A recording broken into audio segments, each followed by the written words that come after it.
Yeah, absolutely. So I suppose it's really about some of the things that are, catching your attention, catching our attention, because as a person who's a professional futurist, you're always looking at the kinds of things that are going to be shaping tomorrow and shaping how we're productive, what we're doing, what we're working on, what are consumers thinking about, how our brands interacting, how our businesses preparing for this future. And at the same time, you it's also what interests me about future studies is this sort of insistence, a human insistence, that the future is sort of knowable in a sense, or it's something that can be malleable, maybe rather, so that it's less of an uncertainty and more of something that can be harnessed or maybe embraced. So, I mean, would you say that's a fair way of kind of thinking about the future, or do you have another sort of take on it that might be more useful? So futurists would say that the future is not knowable, but what you can do is you can pick up certain changes which might have implications for the future. Yeah. And that's what you do as a futurist when you do what they call horizon scanning, is that you kind of scan the horizon for interesting changes that could affect your business, or it could affect how your customers behave, or it could affect the industry. So that's really what you're looking for, is that you're looking for these changes that may or may not have implications. But the future doesn't necessarily exist. The only thing that really exists is now. So right, what you're wanting to do is that you're wanting to use your imagination to explore what might be. So one of the topics which I think we're going to chat about today is ChatGPT, or large language models, which is an interesting new technology. There's nothing new about that. But I suppose what is interesting and new is that different industries are starting to say, right, here is an interesting technology. How might it improve the way that we work? And the marketing or brand building cohort of people are now starting to understand, actually, there is something useful about large language models in how we do brainstorming. And I think that's what we're going to chat about. So we're going to chat about what it can do now, and what might the implications be in the future for how you generate ideas for your business. So let's do that. Let's jump in, because you had an interesting article which I'll post to those of us listening on LinkedIn now from your blog, about this concept of ChatGPT hallucinating. So right. I mean, firstly, it's really funny, just the word hallucination, because you can't think of anything more uniquely human as an emotional state than hallucination, and certainly not a machine. So maybe just talk us through the situation and how that was used, because I know that came from a talk from Tim Huang, who's a Silicon Valley guy. And so, do you want to just give us a quick background on where that came from and why we're using the word hallucination on how ChatGPT and this particular large language model is hallucinating? Yeah, so I thought we'd start off by talking about this because it's obviously hugely topical. And one of the things that I often see people mocking sort of AI tools like ChatGPT for is the hallucinations that it creates. So first of all, what we've got to do is we've got to understand what a large language model does. And ironically, Silicon Valley is using large language models for search. But the irony of that is that large language models and the technology is not very good at facts, and it's not very good at logic. So using it for search, where you need facts and you need logic, kind of seems counterintuitive. And as a result, if we've played around with ChatGPT, I can say things like, hey, ChatGPT, can you recite some amazing quotes that were made by Alex Searle? And if you put that into ChatGPT, it'll make up stuff. So it'll make you say things that you've never said. It'll make you sound incredibly intelligent and unbelievably insightful, but it makes that up. And the reason that it does that is not because it's silly or it's not useful. It's just the way that it's designed. So it doesn't go into this repository and find like facts which are on some kind of database and then regurgitate that back to you. What a large language model does is that it literally goes and predicts what the right answer would be based on the context of your question. So it gives you the impression that it it understands what the answer should be, and that's what it's Yes. doing. But, we mock hallucinations, but in actual fact, if you are working in marketing or you're working in a creative field, what is actually quite useful about these hallucinations is that you can use certain prompts to actually create some very creative ideas. Because although ChatGPT and large language models are not very good with facts, what they are very good with is what the speaker was talking about is concepts. And if you can put together or piece together concepts which are unique and you put them together in interesting ways, you can actually create some amazing stuff. Right. And you've got to go and watch the 20-minute talk in detail.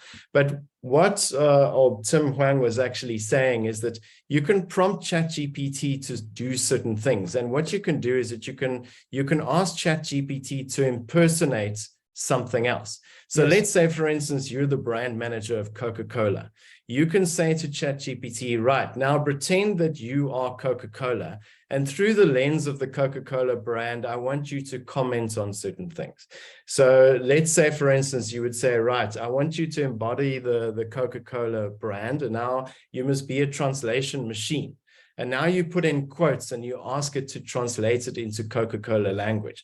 So I kind of asked it, right, can you translate JFK's famous "We are going to the moon" quote into Coca-Cola language? So the quote, we choose to go to the moon in this decade to do other things, not because they're easy, but because they are hard. Yes, I remember that well. Yeah. So through that lens, ChatGPT came back to me and said, we choose to refresh the world by embarking on a journey to the moon in this decade and embrace the challenges, not because they are easy, but because they inspire us to share the joy of Coca-Cola with the world.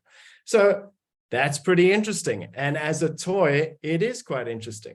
Now, I dialed up that to a couple of degrees. I kind of asked it to write a Coca-Cola song as if it was going to be performed by the Foo Fighters. It came back with something. But what's really interesting is that eventually I said to it, listen, I want you to be a product idea generator. And I want you to use 3 different sliders. The one is age, and there's a slider from 1 to 10. The other is cool, and it's a slider from 1 to 10. And the other is wackiness, and there's a slider from 1 to 10. Right. So then I said, right, what I want you to do is I want you to create ideas for new products for Patagonia. And the cues are 10, 10, and 5. In other words, it's for old people, it must be super cool, and it must be halfway wacky, okay? What it came back with is that it said, right, your product name is Patagonia Wild Adventure Virtual Reality Expedition Kit. And it gives me a whole description of what this product looks like. And what's so amazing is that it created a virtual reality metaverse kind of environment that you could go on a typical Patagonia exploration. But then what it did is that it designed clothes that you can wear in real life that give you the sense that you're actually immersed in this world. So it's a cool Patagonia metaverse jacket that you actually wear, a special beanie, it's boots, it's all of those kind of things. I think that's pretty interesting because it's a pretty wacky idea, and understandably, people who are perhaps a little bit older in age aren't necessarily going to be going hiking up Kilimanjaro, but you can get the sense through a virtual reality environment. You can buy the gear, you can have the experiences, and it created this whole world for me just by putting in those prompts. So, Okay, so question on that, especially if we're, kind of living in this ChatGPT world, which we very much are at the moment. Could does that not only reflect a kind of a change in the kinds of things that are, it's almost like, imagine if there was an activity log that you could get from ChatGPT and you could sort of, see what the requests are coming in and the nature of what people are asking it to do in a real time basis. It's an interesting piece of data, isn't it? It's showing you, where firstly, how these people are using a technology like ChatGPT and how they're leveraging the large language model, because that's ultimately what it is. It's just an enormous data set. But it also means that the kind of the creativity and the curiosity that you can build on top of all of these things means that you're kind of not just using ChatGPT anymore, but you're augmenting kind of the human experience in a very interesting way. And so that's why, just going Exactly. back to this idea of hallucinations, if you like, is it is it something that is hallucinating because it's having what seems to otherwise be quite a human response? Maybe Well, if we're asking a copywriter to do that, we wouldn't say they were hallucinating. We would say that they were probably putting together interesting work, or maybe they need to have a quick Well, smoke some break. really, copywriters that do amazing work actually do hallucinate, based, I think, on True, some taking on some medicinal substances to help them do that. But I indeed. think that's what's interesting is that, the argument that this guy was presenting is that hallucinations from large language models are not a problem. It's Right. actually an asset, because what he's saying is that you can create these hallucinatory interfaces. So you can create a lens or an interface which is made up and it's hallucinatory. But then based on that lens, you can then go and explore the brand deeper. And, to be Hmm. honest, it's not like humans wouldn't be able to do that. I think if you can get some creative people into a room and you prompt humans to be that creative, yes, you'd come up with similar kind of things. But this is really where what we're saying that these large language models are a great ally for certain industries. And I think Definitely. having played around with it for myself and for some of my clients, one of my clients is a coffee chain here in South Africa. And I just thought, wow, this could be pretty interesting if we throw in a couple of these slider prompts and we just ask it to come up with new marketing ideas or new product ideas. Let's just see what comes back based on the combination of the prompts. And some of it was useful, some of it was just like absolutely Yeah. crazy. Yeah. But I think that's what we're talking about, is using it in combination with sort of the standard brainstorming techniques or the standard creativity work that you would do as a marketer or a brand builder. And for me, I think I'm just like starting to experiment with it, and I find it super useful. It's an exciting new interface to explore with.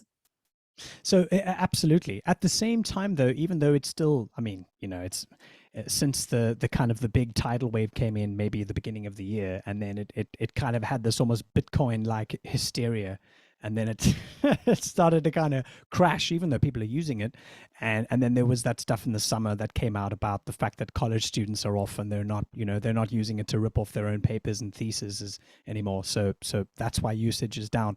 At the same time, though, there does seem to be that, and I think we discussed this a couple months ago, this kind of this sort of plateau or this kind of crash down. But it Right. doesn't mean that usage is down and that people don't care about it, but it just now becomes sort of assimilated into the normal experience. It's not this big thing anymore. It's just how people use it and how people are writing their posts, how they're getting through their college degrees, how they're fluffing their exams, whatever they might be doing.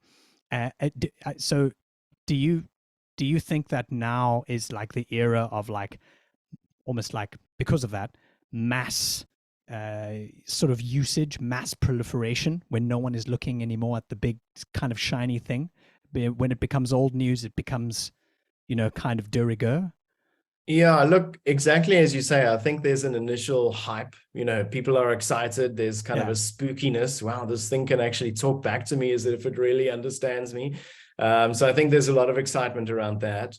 And then eventually, when we discover the hallucinations and we try and sort of cheat on an exam or something and it comes back with some bogus answer, then it's like, oh, I hate this thing. Like, this is useless. The Yeah. technology doesn't necessarily work. Then I think, as you say, it settles into the norm and we start to actually see, wow, what can it do? And I think what's really Mm. interesting now is that AI applications or AI tools are infiltrating other software programs that we're using. So as an example, in my Yes, all the time. work, I do a lot of what we're talking about, scanning. So looking for certain trends and certain ideas, what's changing. Now, if I had to read all of the titles that might contain some insights as to where change is happening, I would never get anything else done. So my feed reader, which is Feedly, it's got an AI plugin, which you can literally prompt the AI to search for certain things. So Mm. I can say, well, what's happening with Speedo? What new partnerships has it just signed up? And just right now, I kind of saw that Speedo and a clothing label called Folk have created a brand new range of cold water swimwear and after swim attire, which is kind of interesting. That's a scanning hit because it kind of forms part of, hey, this is an interesting partnership of a big brand and a small brand creating something new. So I think that's where AI starts becoming useful. It's not necessarily in this revolutionary, oh, it's going to take jobs. I think more and more we're starting to realize, actually, it makes my job easier. It makes things faster. It's kind of like having a personal assistant on hand. And I think we're kind of emerging into that phase of the hype cycle, which, dare I say, is super predictable as to how these things usually go. And it's the same with blockchain. Everyone was starting a blockchain company and it was going to change finance. And, people that studied economics don't know what they're talking about. Now it's like, well, I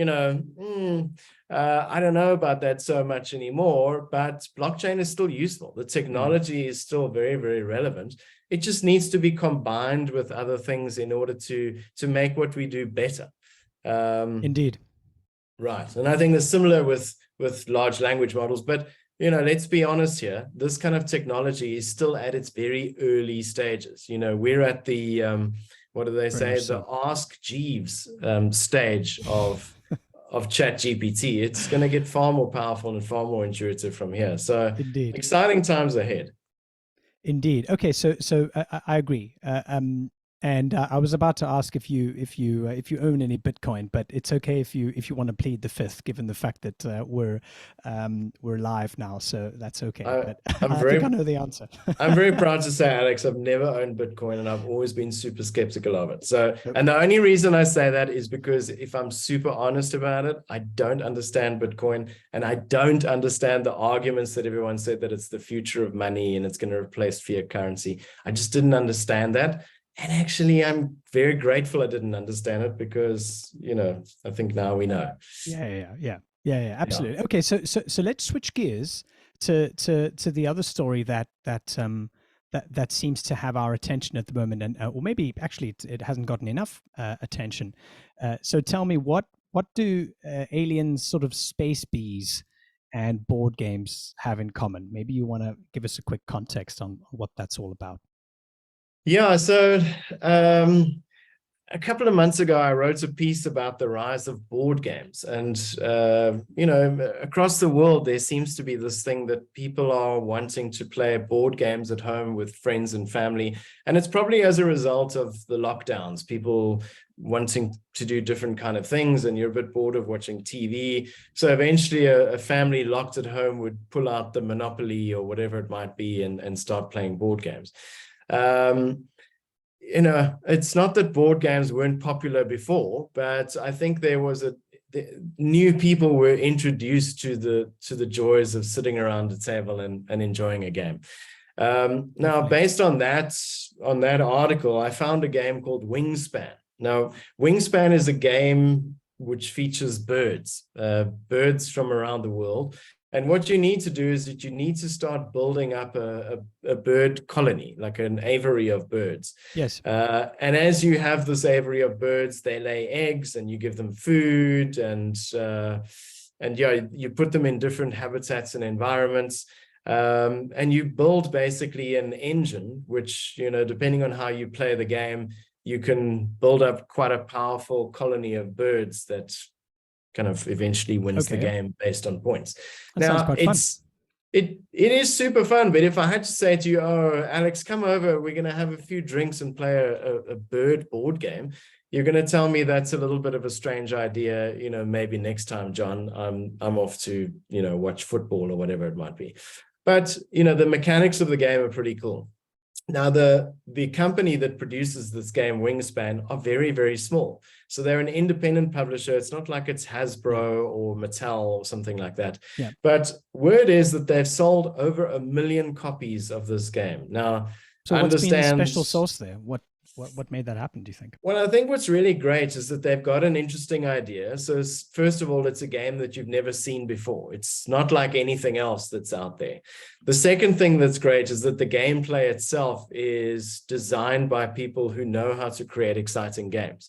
So there are obviously certain gaming mechanics which work, and they've employed a combination of these mechanics to make this game quite exciting. Also, unlike a game of Monopoly, it's kind of over in 40 minutes. So if you don't have a lot of time, but you want to play a game, you can have a quick game within 40 minutes. And the last thing is that the way that they've designed the game is that it's absolutely beautiful. So the cards themselves are nice and thick. The tokens are well made, unlike a game of Monopoly where it's quite plasticky and just feels a little bit cheap. They've really spent a lot of time and effort. They've got a really great designer to come in and design the cards and the boards and all that kind of stuff. So you kind of feel that it's a quality game. And because of that, I think people talk about the game and buy the game, and it's become hugely popular. Now, the same company has come up with a new game which uses similar mechanics, but the theme of it is these giant bees that now live in space. So again, now you think like, what the hell? I'm not going to come over and play such a silly game. But you know, what's great about this company is that they've got the same thing going. Great mechanics.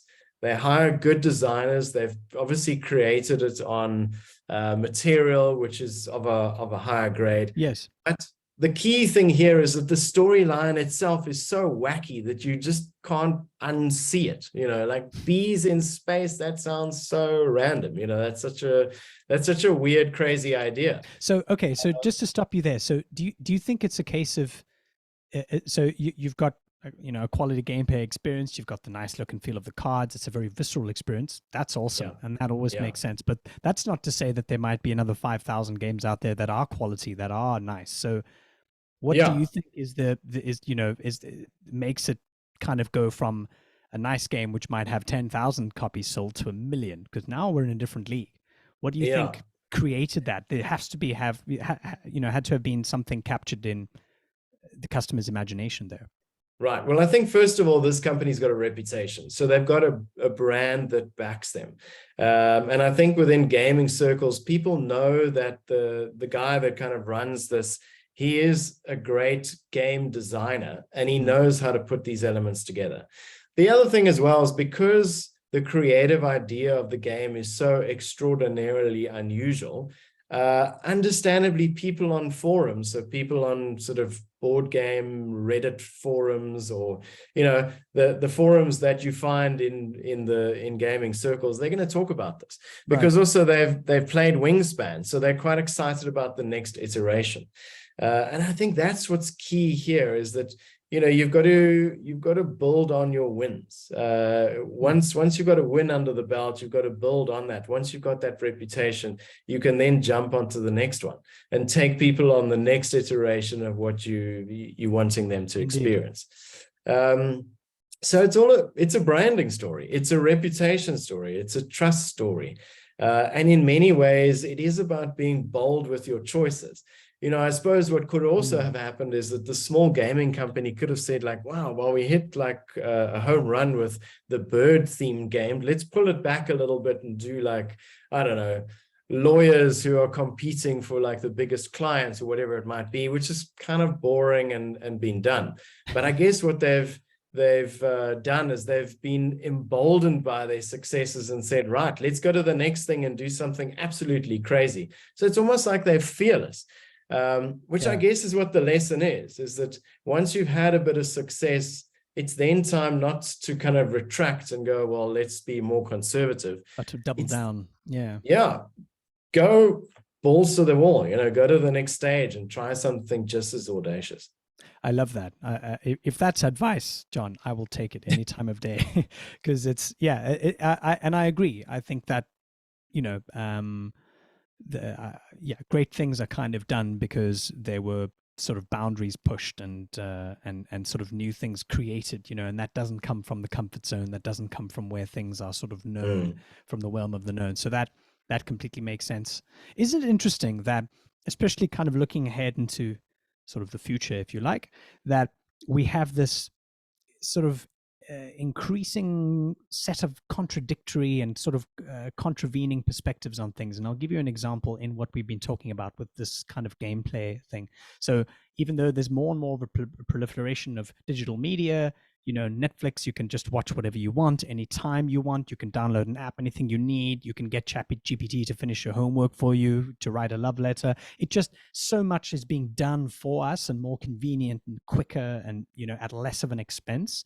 But at the same time, we're then really kind of hankering for the opposite as well, where we're wanting it seems we're wanting more connection and less digital kind of interaction. We're going back to analog. We're records. I suppose that's been going on for a while, really. Where we don't want to listen to CDs and MP3s. We want to listen to a record. I'm going to go right buy a record player. And any alien that would come down from Earth and go, well, what the hell? What's the point in a record player? Well, it's because it has some kind of human value to me. So we were speaking just before we went live on this idea that things were kind of moving from analog to digital, but now there's almost this need or yearning or kind of wistfulness to want to kind of reverse that and to sort of move things into an analog setting as well, even if it is digital, where we're playing board games to rediscover a sense of connection, or we're playing board games because it's fun just to hold cards in my hand. What do you think that says about us? Where do you think we're kind of headed with those sorts of very contradictory pieces of information? So, Alex, the intellectual in me and the futurist would say, well, I think we're at a time in our sort of human experience where a lot of people are quite fearful as to where the future might be going. Right. We hear talk about sort of massive climate change problems, which could significantly affect migration and, how people live their lives in certain parts of the world. That's quite scary. There are technologies like AI, which many people feel potentially could take jobs. They could eliminate huge job categories. And I think people are very nervous about that. Yeah. Geopolitically, I think things are really, they're really divided. People are divided. Their ideologies are diverging in ways that we start to become almost enemies with our neighbor. And I think a lot of people don't necessarily know how to process that.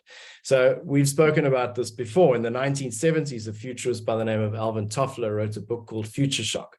And he kind of said that when the pace of change exceeds our ability to adapt to the change, we will experience a sense of future shock. And many argue that time is now. We just don't know how to mentally process the change. So there is this rise in what many people are talking about, the harking back to nostalgia. Yeah. So if you look at the phenomenal success of the Barbie movie, in part, that is because people are, thinking back to when they were children and they played with Barbies, and these were, enjoyable times. Yeah. So now here comes Barbie again, right? It's like Barbie now as an adult. I can go and enjoy the movie with my friends. Maybe there's a sneaky playing with a Barbie or two that's been hiding in the cupboard for quite a long time. They could be. But I think in so many ways, people are kind of thinking back and going like, wow, I just really loved Led Zeppelin. I want to listen to Led Zeppelin like I did when I was a teenager while I was smoking cigarettes. And, I want to do that again. It just feels comfortable. So in many ways, I think that's the trigger. It's the thing which is kind of inspiring these things. Just a simpler time where it seemed like we were a little bit more in control and it was a life which was nice to live. I think Indeed. That there's value in that, but what I would say is that I don't necessarily think that the world's going to switch back to analog. I think what we're starting to discover, and this ties into what we were saying, is that a lot of the digital tools and the digital innovations which we have are starting to become embedded and almost they're becoming invisible. So they exist and they are powerful and they're making things easier, but if I can now buy my records at an online store that knows my previous purchases and is able to serve me an array of LPs, which, knows that I will enjoy based on my past purchase history. Well, now you're combining both worlds. You've got like a great recommendation engine with something which is analog, and that's where I think things might be heading. And in many ways, that's why I think this is quite an exciting time to be a marketer or to be a brand builder, because now you really have a full suite of of things that you can look at. You can say, right, I want to create a community, or I want to create an event where people actually mingle and have drinks and Yes. network and that kind of thing. But how can we implement artificial intelligence, or how can we create an experience which is personalized for each one of the attendees? That's where things start to become really, really exciting. Is that when you plug these various things into new innovations which create brand new experiences. So in many ways, what the frustrating thing is that I suppose people see advances as black and white. I'm either digital or analog, but it shouldn't be. It's digital and analog. How do we combine them together in various different ways, using sliders to create something new? Absolutely. Okay, so last question. And maybe this is something we need to tackle in a separate one, but just going into what you said about sort of recommendations and recommendation engines, and how algorithms are increasingly becoming not only more sophisticated but also more imperceptible. They're kind of just part of the thread of the experience, and that's it. You can't really tell because they're just getting so good, and to the point where we've all had that phenomenon. I was talking to my wife about replacing tiles in the bathroom, and suddenly I see, oh my gosh, Tyler sort of ads coming up in my local area. My God, that's just what I need, lucky me. So, I mean, whether that's my kind of crazy imagination, or whether that might just be, the level of sophistication there might be, it's an interesting debate. So where do you stand? Do you think that recommendation engines are there because it's shaped by what we want, and there's just a level of intelligence there that is really starting to kind of flourish? Or is it something that shapes our likes and our interests and what we do? I suppose you can say the same about the media. Does it reflect opinion, or does it promote a particular opinion? What do you think? Well, do we have another hour? Because I think this is the big debate at the moment. The big debate is that, right, as an example, here are large language models, which undeniably are very, very useful and very, very powerful. But should they be used to benefit the interests of a few companies that are based in Silicon Valley so that they can make more money? So would these tools then be used to kind of guide your choices in a way that benefit their advertisers or their stakeholders? Or should it be something which is completely neutral and in actual fact is just to the benefit of you? So, if you're struggling and you just don't want to be, you don't want recommendations, you don't want a company to sell anything to you, should it then recognize that and then be very sensitive to your needs at that moment? So that's the big debate. And I think that's why there are so many stories about regulation of these technologies and why it's becoming an issue, where I saw the other day that Google is spending billions and billions of dollars in trying to influence policymakers in the European Union. So, they can get away with more. That's unusual. So, look, I think that's the challenge, is that, well, I don't know, first of all, what is legal? So there are legal ramifications in certain territories like Europe and, other parts. But also, what is ethical? So what are the ethical boundaries of large language models and generative AI? How do we regulate these technologies so that they do not harm societies and individuals, but at the same time are commercially viable so that at least they flourish? That's the real, I suppose that's the nexus that we're sitting at right now, is how do we balance all of those things?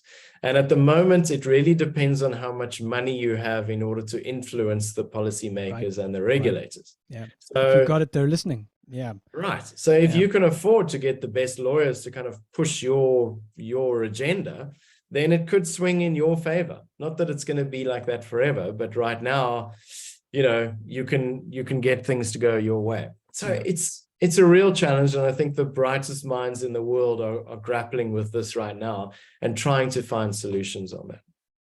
Yeah, let's see. Oh, this was awesome. Thank you, John. And I hope you had as much fun as I did, being able to just sit with you and throw a quick fire round of questions at you and see what's got your attention as well.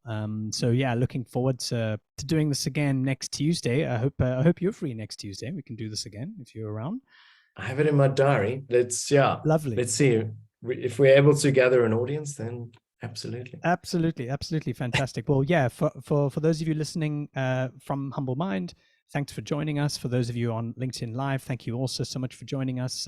Feel free to have a look at humblemind.co if you're a bit more curious about what we're doing. We're also going to be featuring John in a couple of our one-to-one, or rather our live weekly sessions as well. So make sure you check that out too. So thanks for listening, and we will speak to you again next time. Thanks, Alex.